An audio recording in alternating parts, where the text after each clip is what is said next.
What's up, guys? It's Tyler from House of Cards TCG, and today is Thursday, which means it's another How to Beat, and that's a certain deck. And that certain deck this week is Naturia Runick.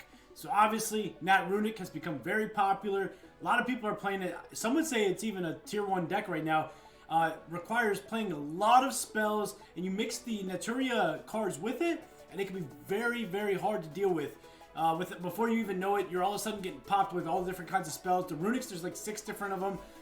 1, 2, 3, 4, 5, 6, 7 different Runicks, not counting Fountain. So you got to make sure you know what all those cards do. And it's rising in a lot of popularity. And with regionals and the World Championship qualifiers coming up, and then you have the YCS, obviously Los Angeles, and you have Philadelphia. It's really important that you know how to beat Runick Naturia, because if you don't, you're definitely going to get caught, because I guarantee you at any event, any bigger event, especially regional, you're going to see this deck, so you want to be prepared for it. Make sure to go check out any of our other decks that we've done. So far, we have completed Labyrinth, Kashtira, I can't even think of it, maybe even a Despy on there. But every Thursday, we plan on dropping more How to Beats, so you can check it out and stay tuned. Please make sure to subscribe so you can learn all these decks. Every Friday or Saturday, Sunday, we put up a combo and profile. Tuesdays are always random. Thursdays, How to Beat. So make sure to check this out. Make sure to subscribe so you can see future How to Beats, anything that's relevant and meta in today's Yu-Gi-Oh! If there's a deck that you want to see us do, please make sure to comment it down below. And without further ado, without wasting any time, let's get into How to Beat Naturia Runick. House of Cards TCG.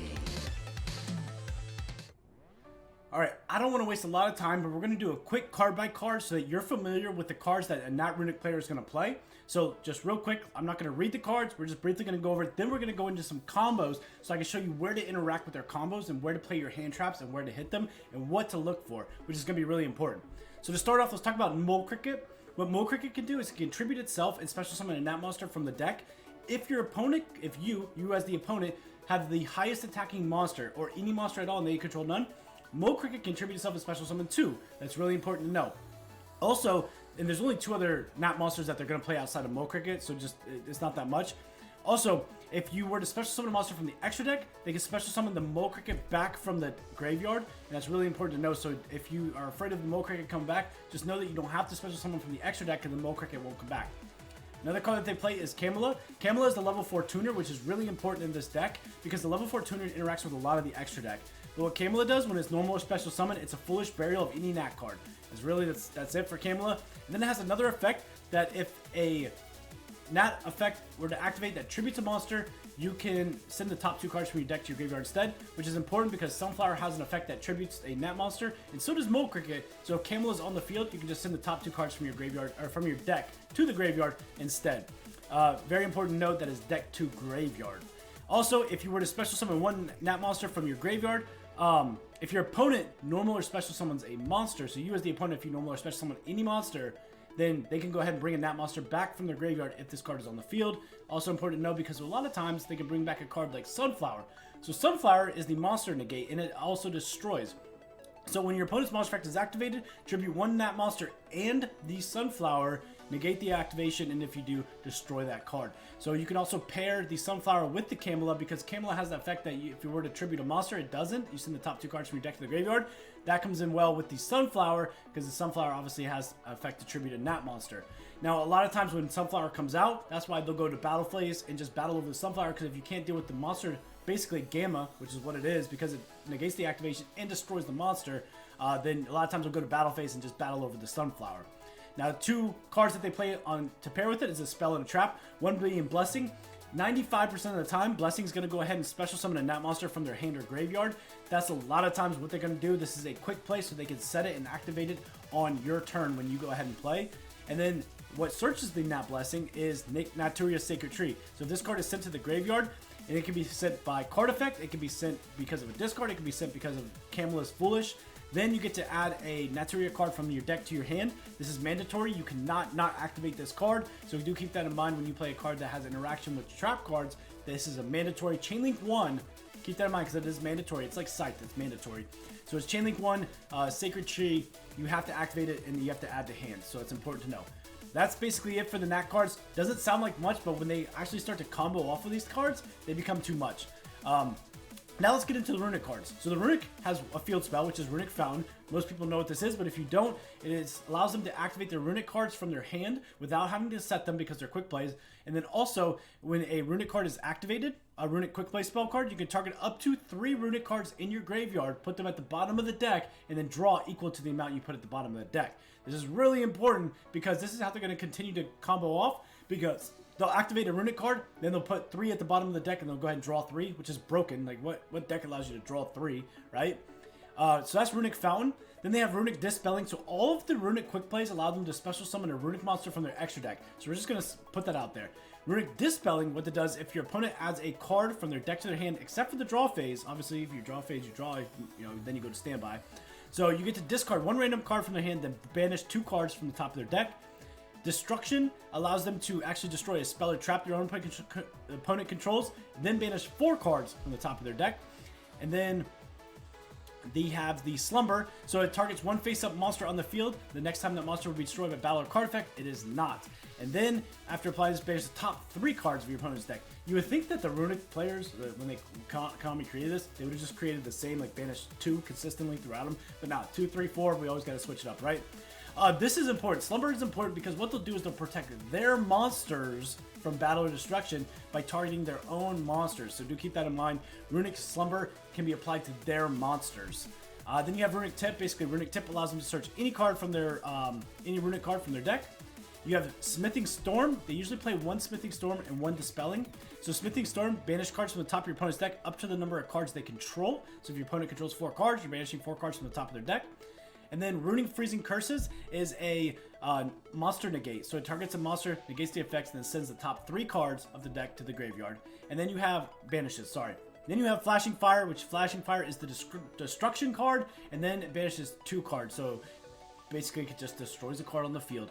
And this can be used offensively too if they want, so just keep that in mind with Runick Flashing Fire. And now we're just going to talk briefly about some extra deck monsters. So starting off, we have Hugin. Hugin, when it's special summoned from the extra deck, keep that in mind, it has to be special summoned from the extra deck to get this effect.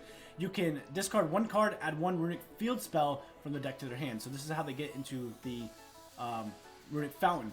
Also keep in mind that Runick Hugin is a level 2. And then the other card that you're going to see a lot of is Fangs. So Fangs is the level 4, and what it does is it adds the Runick Fountain from the graveyard back to the hand. A lot of times what you're going to see with these cards are Stardust Charge Warrior. This card allows them to just draw 1 card when it is special summoned. Charge Warrior plus Camilla will obviously make a Barone, so you want to pay attention to that. And then they have another card which is Coral Dragon. So Coral Dragon is the level 6 tuner that has the effect that when it's sent to the graveyard, they get to draw a card. They can pair the Coral Dragon with Fangs to also go into a Barone de Fleur, or any rank 10 for that matter, but most of the time you're going to see a Barone de Fleur. So if you see Coral Dragon come out, that's a telltale sign that they probably have a way to get to Fangs. That means they have another Runick card in their hand. Or if you see Stardust Charge coming, that means that probably a Camilla is going to be not far behind it, kind of telling you that maybe there's a Blessing in their hand, something like that. Or if they have a normal something, they probably have a way to Camilla because they obviously want to get to Barone. That's pretty much it for the Synchros that you got to pay attention to. Of course, they have the Garrus, which allows them to draw more. This is a great card to be able to stop. And then they have Baguska. So if you see 2 level 4s come out, be aware, Fangs and Camilla make Baguska. So if you're afraid of Baguska, just know that that could happen. So if you have a chance to ash something like a Blessing because you see something like another level 4 and you think that Baguska's coming, pay attention to that. And then Evil Storm Nightmare, Evil Storm Knight, excuse me. This is just the other card that if you're not prepared for it, it'll pop your whole field and you'll be stuck with nothing. And if you have no follow-up, that is obviously really bad. So do keep in mind that they do play some rank 4s, which are really powerful in this deck. Alright, we went over the card by card. Try not to spend too much time. Now let's get into combo interactions and when to hand trap your opponent. Alright, so I took the most recent deck from the most recent YCS and found the best deck list, and we're going to put it to work and we're going to show you where to hand trap your opponent. Now this could be a typical hand which you're going to see your opponents have, which is a little bit of Nat with a little bit of Runick. It's really important to note. So if they open up 2 Runick spells, this is really good because this is going to allow them to go ahead and special summon Hugin, get the Fountain, and then Fountain's going to allow them to shuffle back and draw 2. So this is really good. If you're looking to play a card like Ash or something like that, I would suggest that potentially on the shuffle back is a really good spot to play Ash, but you got to keep in mind they could be playing some Runick spells as well. So the first thing that we're going to do is we're going to use one of our Runick cards, which is Slumber, or we have Destruction. Do remember that a spell and trap negate or Destruction is really good with Destruction, This can also affect anti-spell, so it's really good. And then you have something like Runick Slumber, which is just a prevention, which prevents battle or card destruction. So let's go ahead and use our Runick Slumber, and we're gonna go ahead and special out Hugin. This is really good because, as you can see, we opened up Sacred Tree from our hand. So we activate Hugin, we can discard the Sacred Tree, search our fountain. Mandatory effect is going to be Sacred Tree, which is going to go off, and it's going to allow us to search any of our Nat monsters. As you see, we do open up Nat Blessing, so we keep that in mind. We can normal summon one of our cards, which is like Camilla. Camilla can go ahead and Foolish something like a Mole Cricket, and then the Nat Blessing can go ahead and bring back the Mole Cricket. Then you can Mole Cricket, tribute that card, and then you can go ahead and bring out a card like Sunflower. So there's obviously a lot that we could do. So we go ahead and search ourselves out a Camilla. And then we go ahead and normal summon out the Camilla. Camilla is going to go ahead and activate, and we're going to go ahead and Foolish Burial. Now again here, we can obviously Foolish Burial a Sacred Tree, which can search us any other card if we want to, or we can, since we already have a Blessing in hand, we can just Foolish one of our cards here. I think a good one would be Mole Cricket. And now here, this is really good because what this will allow us to do is go into a card like Charge Warrior or Coral Dragon, depending on what we want to do here. So we can just go ahead and take these two, make ourselves a Charge Warrior. Charge Warrior will then go ahead and activate. We have the other cards that we can still do. Draw another card. We draw another Runick card. Now we're going to be able to get a draw 3 off of our Runick cards. We can go ahead and activate our Runick Fountain. And we can obviously play any of our Runick cards. Then we go ahead and activate the Naturia Blessing. Blessing will then go ahead and it can bring back Mole Cricket or it can bring back Camilla. Doesn't matter. Let's just go ahead and bring back Camilla.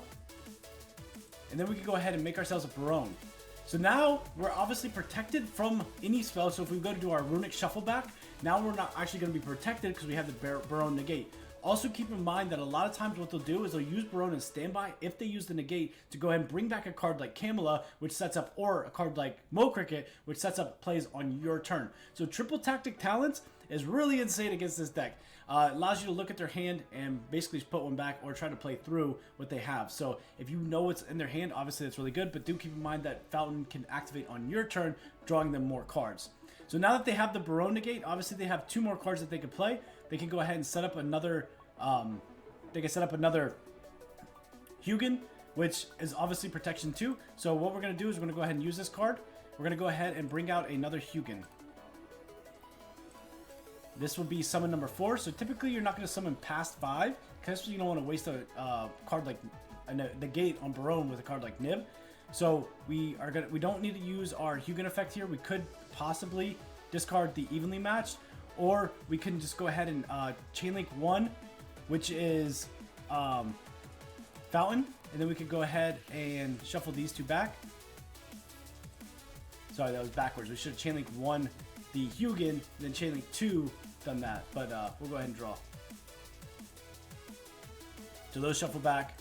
You can put them on the bottom deck in the order. And you draw 2 more cards, which obviously is more offensive cards. Freezing Curses being a much better card against a lot of matchups versus the Slumber or the Dispelling. So this is a basic inboard that you're going to see. Again, we chained that backwards. It should have been Hugin chain link 1 because then you would have discarded another Runick card. Fountain chain link 2 because then you would have shuffled back. And then this is a typical board that you're going to see. Unfortunately, one hand trap against this deck would not have done anything, especially against this board.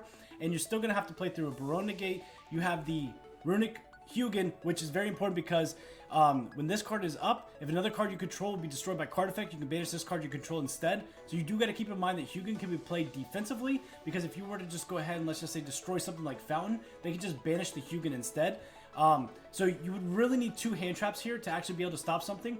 Bell is insane, right? Bell is crazy because a lot of times they're going to be special summoning back. Unfortunately here, what you would have had to Bell is the Naturia Blessing, because when they brought back the Mole Cricket or the Camilla, that's where you could have done it, because the Stardust Charge Warrior plus the Camilla is what you saw made the p.u.n.k. floor. So if you fear p.u.n.k. floor and all you have is a Bell in your hand, ideally you want to save Bell for the Runick Fountain effect. Because when Runick Fountain uses this effect to put 3 cards, or 1, 2, or 3 cards onto the bottom of the deck and draw, you can actually Bell that card.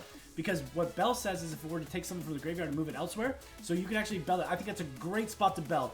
But unfortunately, what you need to be aware of is if they have a card like Stardust Charge or Coral Dragon and you see them activate a card like Not Blessing, a lot of times they're going to be going into Barone to floor. And so if the only card you have is a Bell, well, it's probably better just to go ahead and Bell them before they go into Barone, because then you're just wasting it. And you would think, oh, well, if I use the Bell, then I could use the Bell and negate, have that use the Barone negate, so then I can actually play on my turn. But where you're wrong is on standby. They're going to use the Barone because they already used the negate. They're going to bounce it, bring back a card like Camelot or even Mole Cricket, which again, Mole Cricket, all it's going to do is bring back more monsters, or Camelot allows them to special summon back a card like Sunflower or Mole Cricket from their graveyard. So really, if you're burning the Barone negate, you're really not doing anything, because now that enables them just to be able to use it in standby phase to bounce it back, bring out a card like Camelot back from the graveyard. So, with all that being said, you might as well prevent the Barone from even coming out by belling that card. A lot of information here, obviously. Let's go back and do another test hand. So let's do into another test hand. I know I just went over a lot, but that was a lot of info to go over. So again, here, they already opened the Runick Fountain. So what you're going to see here is they can go into different cards. Obviously, they can still make a Stardust, or they can make a Coral Dragon, but what you could see here is they can actually use the Runick Tip to bring out Hugin. Hugin can discard the Fountain, and then they can actually combo off from here because they have the Sacred Tree. So let's just go over exactly what I'm talking about. So if they actually have a Runick Fountain, they can just go ahead and activate the Runick Fountain. They can activate the Tip, which can add a card. Tip is obviously a great spot to Ash, but again, you always want to try to Ash the Fountain effect when they go to shuffle back and then draw, because that's where they're going to get the most value, because being able to draw 3 is obviously broken in this deck. So here they can just grab any card that they want. They can grab something that they can use on their turn offensively. So let's just go ahead and grab a Destruction. I don't know why I would grab Destruction. That's not even that good. We banished the Blue Eyes. We're not going to use the Fountain here. We're actually going to go ahead and activate the Flashing Fire. Flashing Fire can then go ahead and bring out Hugin. We can use Hugin effect.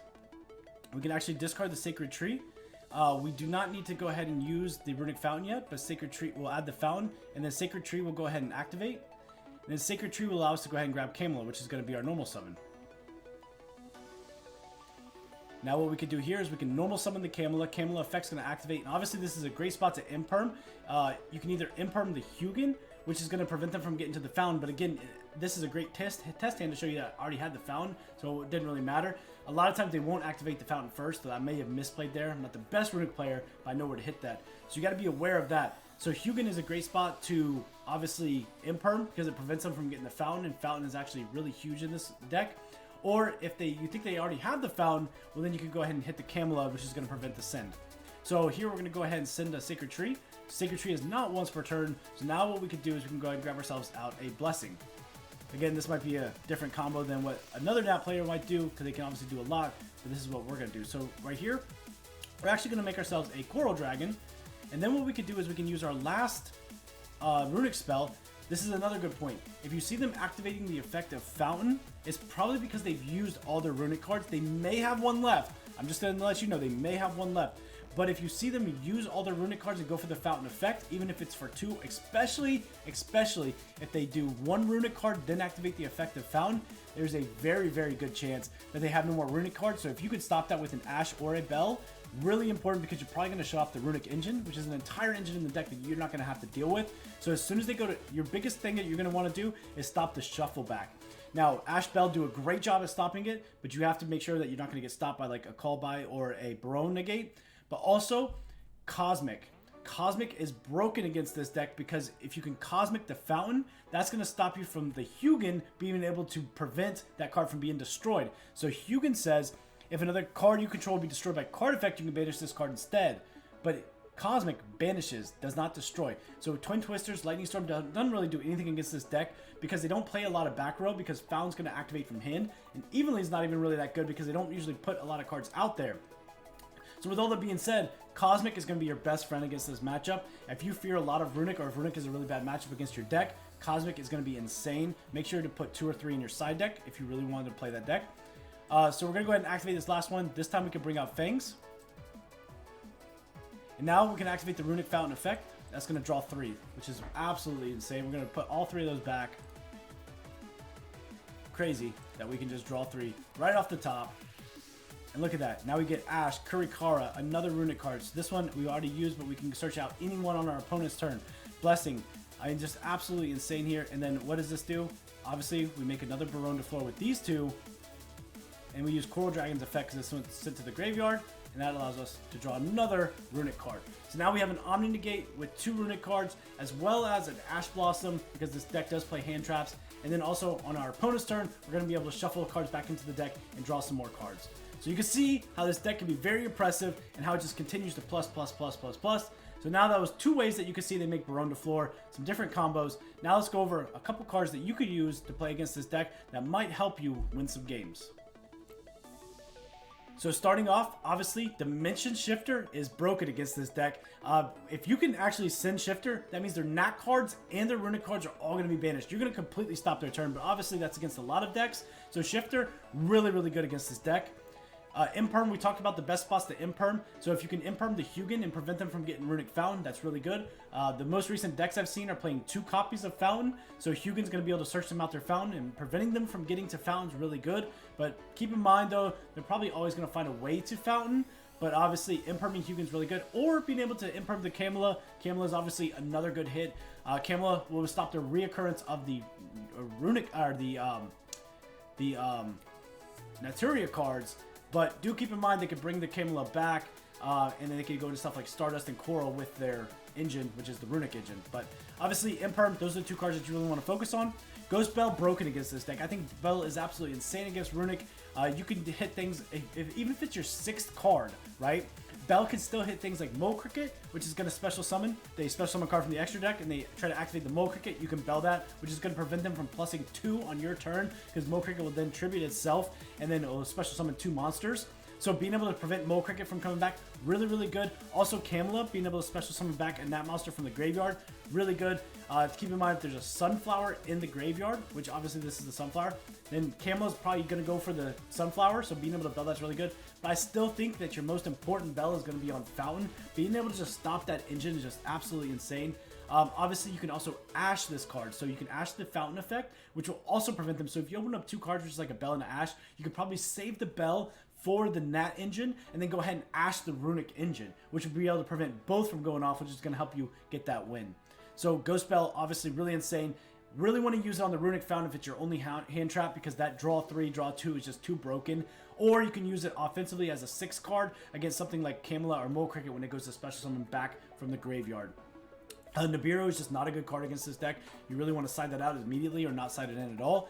And then Droll and Lockbird, obviously crazy. It's not good as your 6th card, but being able to prevent them from plussing, you can see how much they plus off Runick Fountain, off the trap, being able to add the Naturia Blessing. And then you have the Fountain shuffling back. You have the Runick Tip adding a Runick spell. You have Hugin adding the Runick Fountain. I mean, this deck just pluses. Stardust Charge, Coral Warrior, all drawing cards. This deck just adds and adds and adds and adds. So Droll being able to shut them off. But also keep in mind, they're still going to activate Runick cards on your turn and draw. But, I mean, being able to shut down the Naturia engine is going to be really good if you can catch them with Droll at the right time. So Droll, really good against this deck. We talked about Cosmic and how Cosmic is broken. Being able to Cosmic the Fountain, especially if they only play 2 and you can shut that whole thing down, really good. So Cosmic, obviously broken. Harpies and Lightning Storm, really not that good, because if they go ahead and have Fountain, they usually protect Fountain with a card like Hugin. So you're not even going to be able to stop the Fountain from being destroyed. There's better cards that you can be playing against this deck, like hand traps like Bell and Ash, or things like Cosmic or even Droll against this deck, before I would put something in like Lightning Storm or Harpy. I'm not saying that Harpy is not irrelevant, especially if you can search it off Thrust and it just forces something, but do keep in mind that Harpy, even though it's a really good card, they're not going to be setting a lot of their Runick spells because they can activate them with Fountain, unless they don't have access to Fountain, which then obviously they'll set them, but the chances of that are pretty low. So keep that in mind when you have Harpy.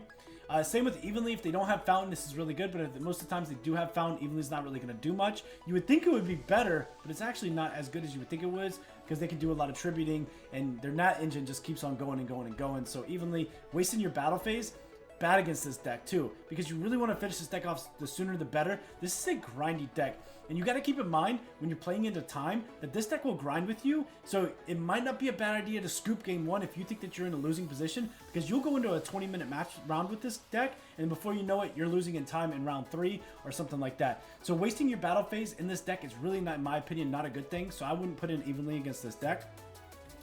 Same with Dimensional Barrier. Dimensional Barrier is weird because Dimensional Barrier you can call Fusion or you can call Synchro, but it really isn't doing much. You're preventing them from getting to Fountain, but also keep in mind that Tip can add Fountain if you call Fusion. So what is this really doing? I don't think that Dimensional Barrier is actually a really good card against this deck. I would not be putting Dimensional Barriers in.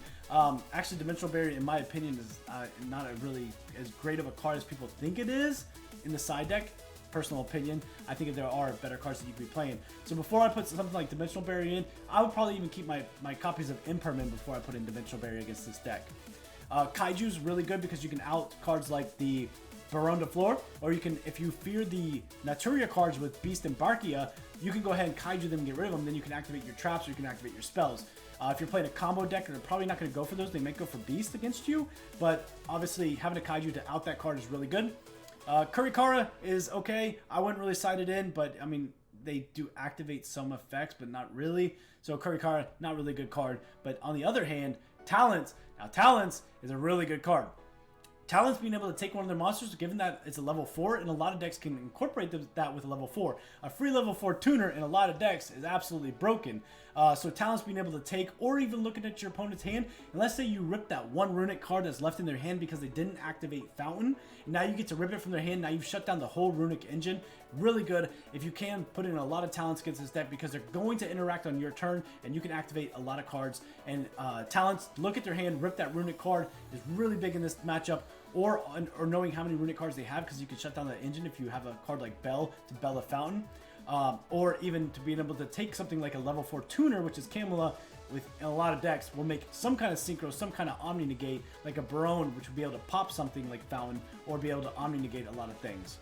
And then there's Lancia. Obviously, Lancia being able to stop banishing is really good against this deck because if you read, the cards obviously banish cards from the decks. So discard one run, then banish 2 cards. So when they can't banish, they can't activate it. So Lancia, a really good card against this deck as well. So with all that, that's pretty much Runick in a nutshell. I hope this provided some value for you, and you can kind of learn where you can hand trap this deck. It's really important to note that when they're moving certain pieces, you can pay attention to, okay, there's a lot of Nat Engine here, so I see a Stardust Charge Warrior, which means that they're probably having a Blessing in hand to bring back the Camelot to go into a Baron de Flor. So now I can go ahead and stop something like that before the Baron de Flor comes out. Or if you see something like Stardust Charge coming out or a Coral Dragon coming out, then you know that the Fangs is coming, meaning that they have another Runick card in hand because they're probably going to go for Fangs, which is going to grab a Runick Fountain from the graveyard, and then they can make a Baron de Flor that way. So it's really important to know these things, know these interactions with Runick Naturia. If you have any questions, comment them down below. I'll be able to answer them for you. And I hope this helps you beat Naturia and Runick because I know this is a really big deck and we've grown a lot of popularity in this format. So with all that being said, please make sure to subscribe. And this has been Tyler with House of Cards TCG, signing out.